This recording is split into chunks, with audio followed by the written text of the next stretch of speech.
मुलांना भूक लागली की असे झटपट रव्याचे आप्पे हे त्यांना नक्कीच करून द्या. त्यांना खूपच आवडणार आणि मुलं हे नक्कीच आवडीने खाणार आहे याची खात्री मी तुम्हाला देते. चला मग आपण असे टम्म फुगलेले असे रव्याचे आप्पे करायला घेऊयात.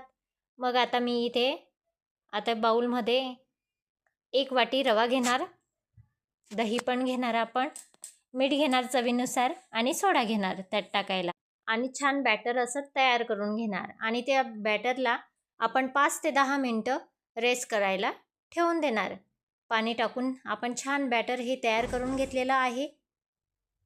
चला मग आपलं बॅटर हे छान तयार झालेलं आहे. आता गॅसवर आपण आप्पे पात्र हे ठेवलेलं होतं, गरम झालेलं आहे. आता ते आपण तेल टाकून बॅटर हे एक एक करून आप्पे पात्रामध्ये टाकून घेतलं आणि 5 मिनटासाठी आपण झाकण त्यावर ठेवून देणार.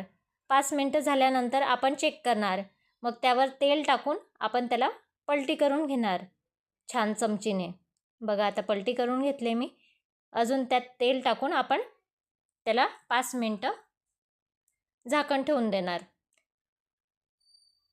पलटी केल्या गेल्यानंतर झाकण आपण ठेवलं त्यात. मुलांना इतके आवडतील ना हे आप्पे. मस्त चटणीसोबत किंवा टोमॅटो सॉससोबत हे आप्पे त्यांना द्यायचे. बघा मी काढून घेतले, एकच नंबर.